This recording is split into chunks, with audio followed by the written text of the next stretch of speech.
अयोध्या में इस साल खास अंदाज में दीपोत्सव मना। सरयू तट पर 15 लाख दिए जलाए गए और इस तरह अयोध्या के लोगों ने Guinness book of world record बनाया। लगातार 20 मिनट तक दीपोत्सव कार्यक्रम में पटाखों की चमक से अवध दमकता रहा। सरयू के किनारे 37 घाटों समेत राम की पैड़ी पर दिव्य छटा दिखी।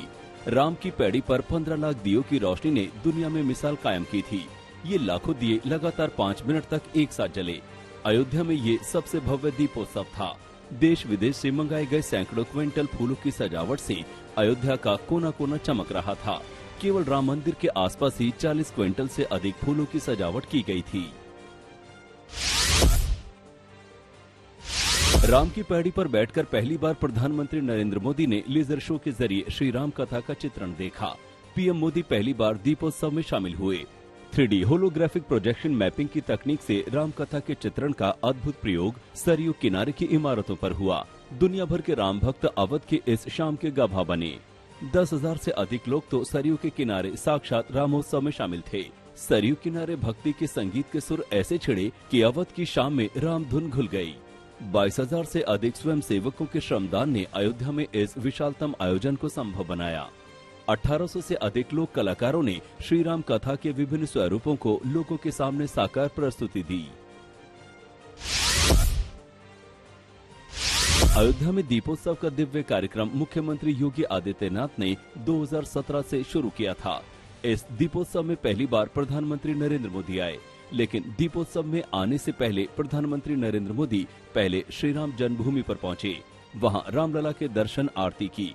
पीएम ने जन्मभूमि मंदिर के बारे में विस्तार से जानकारी भी ली। प्रधानमंत्री ने पहले रामलला के दर्शन किए, फिर दीप जलाए। रामलला के पूजन में पीएम मोदी के लिए गाय के गोबर से विशेष पंचमुखी दीप बनाए गए थे। रामलला के चरणों में 5 दियों का दीपदान करने के बाद पीएम मोदी को मुख्य पुजारी सत्येंद्र दास ने तिलक करके अंग वस्त्र दिया। पीएम मोदी ने रामलला की परिक्रमा की।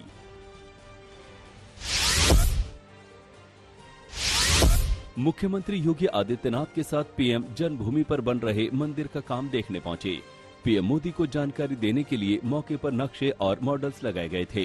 पीएम को एक एक जानकारी दी गई। पहले मुख्य मंदिर और गर्भगृह के बारे में जानकारी लेने के बाद पीएम मोदी ने रेलिंग के किनारे तक जाकर मंदिर निर्माण में इस्तेमाल हो रही टेक्निक और प्लानिंग के बारे में विस्तार से जानकारी ली। पीएम को बताया गया कि राम मंदिर निर्माण का कार्य अब तक करीब 45% पूरा हो चुका है। सबसे तेजी से मंदिर के गर्भगृह के निर्माण का काम चल रहा है। पीएम ने विस्तार से देखा और जाना कि राम मंदिर का काम कितना हो चुका है। 8 कोणों वाले गर्भगृह में 160 स्तंभ बनाए जा रहे हैं। इसमें अभी तक 500 से अधिक विशाल पत्थर लगाए जा चुके हैं। गर्भगृह के बारे में जानकारी लेने के बाद पीएम मोदी ने श्री राम जन्मभूमि मंदिर परिसर के 70 एकड़ में बन रहे दूसरे मंदिरों और इमारतों के बारे में भी जानकारी ली।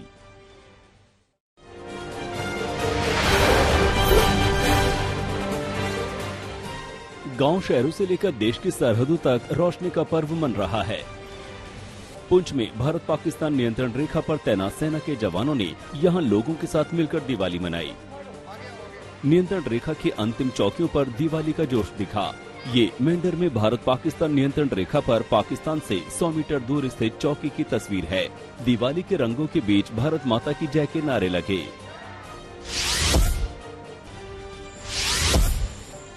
पाकिस्तान की ही एक और सरहद जैसलमेर में भी दिवाली मनी। पाकिस्तान की सीमा में अंधेरा पसरा दिखा। वहीं भारतीय सीमा फ्लड लाइटों के साथ दियों व मोमबत्ती की रोशनियों से रंगीन हो गई। अपने घर परिवार से सैकड़ों किलोमीटर दूर बैठे जवानों ने यहां दिवाली मनाई। इस खास मौके पर पाक की सीमा पर लगी तारबंदी को भी लाइटों से सजाया गया है। बीएसएफ ने जैसलमेर में जवानों के लिए एक दिवाली मेला भी लगाया। सीमा चौकियों पर मुख्यालय की तरफ से लक्ष्मी पूजन के सामान, मिठाई और आतिशबाजी खास तौर पर भिजवाई गई है। सरहद पर स्थित हर चौकी पर भक्ति भाव से लक्ष्मी पूजा की गई। कुपवाड़ा में भी जवानों ने दिवाली का जश्न मनाया। माचल सेक्टर में जवानों ने एक दूसरे को मिठाई खिलाई।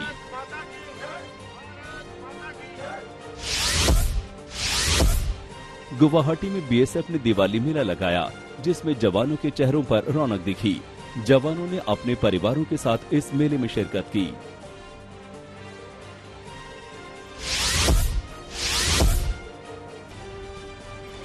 इसी तरह बीएसएफ ने अपने जवानों के लिए असम के करीमगंज में भी दिवाली मनाई। यहाँ पड़ोसी देश बांग्लादेश के जवानों को भी दिवाली की मिठाई दी गई। ये हर साल की परंपरा है जो इस बार भी पूरी भावना के साथ निभाई गई। ओडिशा के पुरी तट पर दिवाली पर शानदार नजारा दिखा। सैंड आर्टिस्ट सुदर्शन पटनायक ने रेत से मां काली की प्रतिमा बनाई। इसके आसपास 4000 दिए जलाए गए। इस पर संदेश लिखा गया, आओ नकारात्मकता को जलाएं।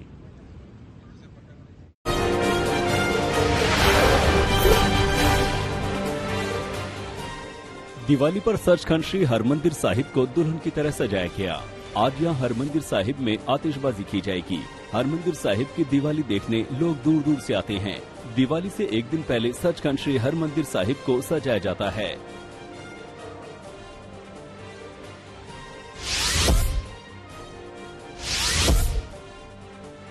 गांधीनगर में अक्षरधाम मंदिर पर भी दिवाली की खास छटा दिख रही है। यहाँ हजारों दिए जलाए जाएंगे जो 7 दिन तक जलते रहेंगे। इसकी भव्य तैयारी की गई है।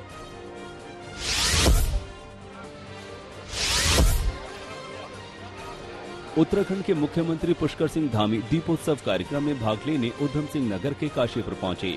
यहाँ द्रोण सागर के प्रांगण में 51,000 दीप प्रज्वलित किए गए। इस मौके पर सीएम धामी ने कहा कि उत्तराखंड में पीएम मोदी के नेतृत्व में विकास की गंगा बह रही है। इस बार इस कार्यक्रम की थीम एक दिया मेरा भी प्रभु को समर्पित रखी गई है। ये कार्यक्रम हिंदू राष्ट्र शक्ति द्वारा किया जा रहा है, जिसमें द्रोण सागर के प्रांगण में 51,000 दीप प्रज्वलित किए गए।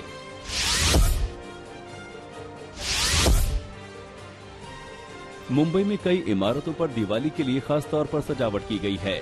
मरीन ड्राइव पर लोगों ने दिए लगाए। इसी तरह गेटवे ऑफ इंडिया से लेकर छत्रपति शिवाजी टर्मिनस को भी खास तौर पर सजाया गया है। बीएमसी ने शहर की कई और इमारतों को खास तौर पर सजाया है।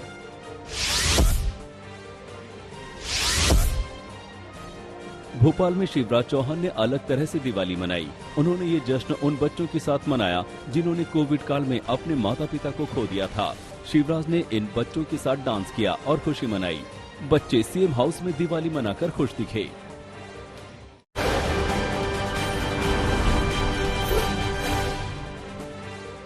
T20 वर्ल्ड कप के बेहद ही रोमांचक मुकाबले में भारत ने पाकिस्तान को करारी शिकस्त दी है।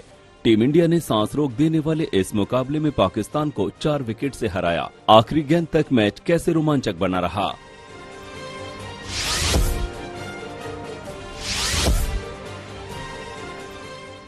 सबसे रोमांचक और सांसें रोक देने वाला रहा आखिरी ओवर। जीत के लिए 6 गेंदों पर चाहिए थे 16 रन। पहली गेंद पर हार्दिक पांड्या आउट हो गए, मतलब 5 गेंदों पर 16 रन। दबाव और बढ़ा। दूसरी गेंद पर कार्तिक ने 1 रन लिया। अब 4 गेंदों पर 15 की जरूरत थी, लेकिन स्ट्राइक विराट के पास। तीसरी गेंद पर विराट ने 2 रन लिए। अब 3 गेंदों पर 13 की जरूरत। दबाव भारत पर था, लेकिन दबने लगा पाकिस्तान। चौथी गेंद पर विराट ने छक्का जमाया। ये नो बॉल भी निकली, मतलब इस गेंद पर 7 रन और अगली गेंद फ्री हिट भी। फ्री हिट वाली बॉल वाइड हुई, जिस पर यानी फ्री हिट बरकरार। इस फ्री हिट वाली गेंद पर विराट ने 3 रन लिए। अब आखिरी 2 गेंदों पर 2 रन चाहिए थे, लेकिन कार्तिक रन आउट हो गए। अब आखिरी गेंद पर 2 रनों की जरूरत थी। यहाँ नवाज ने वाइड फेंक दिया, मतलब भारत अब हार नहीं सकता था। स्कोर बराबर हो चुका था। आखिरी गेंद पर अश्विन ने चौका जड़ दिया।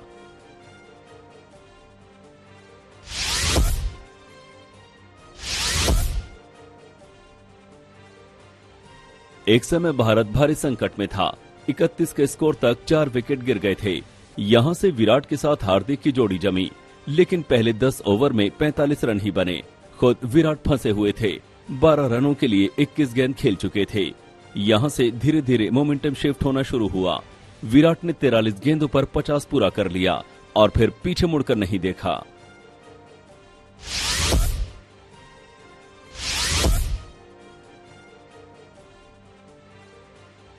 पाक पर ऐतिहासिक जीत के बाद जश्न में शहर शहर जोरदार आतिशबाजी हुई। विराट कोहली की मैन ऑफ द मैच वाली पारी के बाद आईसीसी ने लिखा, द किंग इज बैक। छोटी दिवाली पर टीम इंडिया ने बड़ा धमाका किया।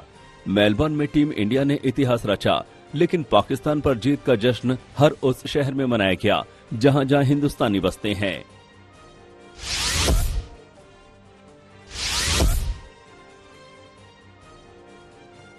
टीम इंडिया की बम्पर जीत पर दिल्ली, जम्मू, कोलकाता, पुणे और नागपुर में लोगों का जुनून देखिए। घरों में, सड़कों पर, बाजार में लोग जहां भी थे, अपने अपने तरीके से खुशियों के समंदर में गोते लगाते दिखे।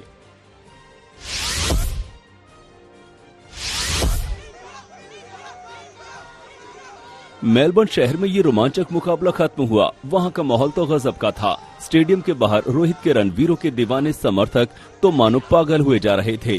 मैदान में 1 लाख दर्शक मौजूद थे, लेकिन मैच खत्म होने के बाद जब टीम इंडिया के प्रशंसकों की आर्मी बाहर निकली तो ऐसा लगा जैसे नीला सैलाब आ गया है, वो भी हिंदुस्तान जिंदाबाद के कर्णभेदी नारों के साथ।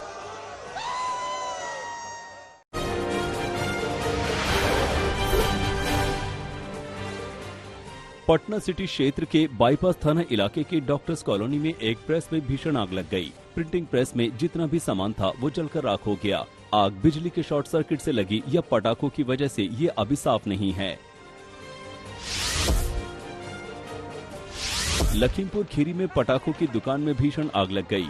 इसके बाद 9 दुकानें जलकर राख हो गई। लाखों का नुकसान हुआ। गनीमत रही कि किसी की जान नहीं गई। मामला तिकोनिया थाना क्षेत्र के बेलराया कस्बे का है। पटाखों की दुकान के पास आतिशबाजी जला रहे बच्चों से एक अनार से चिंगारी निकली और पास की दुकान में जा गिरी। दुकान में रखे पटाखे धू-धू कर जलने और दगने लगे। आग ने पड़ोस की दुकानों को अपनी चपेट में ले लिया, जिसके चलते आसपास की 9 दुकानों में देखते ही देखते भीषण आग लग गई। बस्ती में NH 28 पर खड़े एक कंटेनर में एक ब्रेजा कार आकर टकरा गई। कार में मौजूद 5 लोगों की मौत हो गई। ये परिवार दिवाली मनाने के लिए संत कबीरनगर जिले में अपने घर जा रहा था। 30 किलोमीटर पहले ही बस्ती जनपद में नेशनल हाईवे 228 पर बेतरतीब तरीके से खड़े एक कंटेनर से कार टकरा गई। रफ्तार का कहर इस कदर था कि ब्रेजा कार के परखच्चे उड़ गए। कार में सवार एक ही परिवार के 5 लोगों की मौके पर ही दर्दनाक मौत हो गई।